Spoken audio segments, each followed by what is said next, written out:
what's interesting is that if you look at the actuaries, like we talk about a lot of times, these insurance actuaries, what they know is that you get more expensive every year and sicker. Yeah. And so that's why for instance, like like Ford Motor Company, they spend more money on the healthcare of their workers than they do on steel to make a car. More on the health insurance than they do the steel to make the car. And that's been the Yeah, case and for so over 30 years now. Yeah. Yeah, for sure. And so, and I remember, I think I've told a story where I was asked to come in and be a keynote speaker at a huge insurance company's seminar they insured all the municipal workers in the Midwest, fire, garbage, all the municipality workers, all these things. And they were like, they kept having to raise the premiums. So it was the insurance company that hired me, if you can believe it. Right.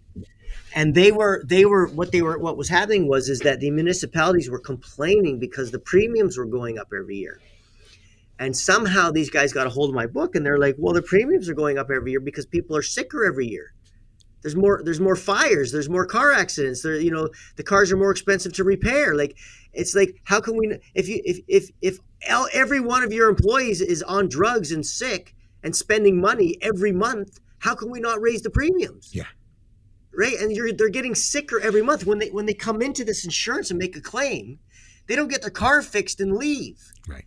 They now need car repair every month for the rest of their life. Right. They don't have a fire in their car and their house gets repaired.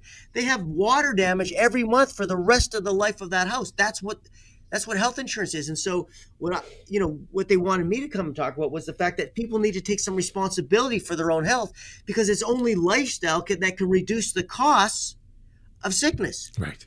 Drug treatment doesn't reduce the cost of sickness. It increases it, and it doesn't reduce the incident of sickness. It increases it. So everybody takes this polypharmacy, and everyone said, oh my God, high cholesterol so dangerous, high blood pressure, high blood sugar so dangerous. And they take all these drugs and they have all of the same freaking outcomes as if they didn't take the drugs, but they say, yeah, but there's a significant reduction in how long it takes. And you go, well, wait a minute, is that relative or absolute? Well, it's relative. Right. So all of these people getting their freaking feet cut off, all of these people who are going blind from diabetes, all these people dying of heart disease, whatever freaking thing you think people are dying of, they're all on the drugs.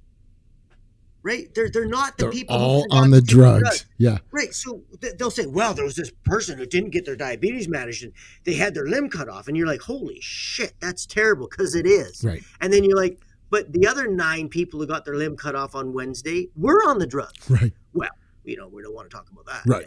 That's also one of the most, according to the actuaries, it's also one of the most expensive people to insure is a type 2 diabetic, because they 100%. Do have blindness. They have a need for amputation. They have, neuropathies that are going on and a number of different things that are causing problems. And they're on all the drugs that are also expensive. So they take all the drugs that are supposed to prevent all this shit. Then they have all this shit. And they still have to have the interventions.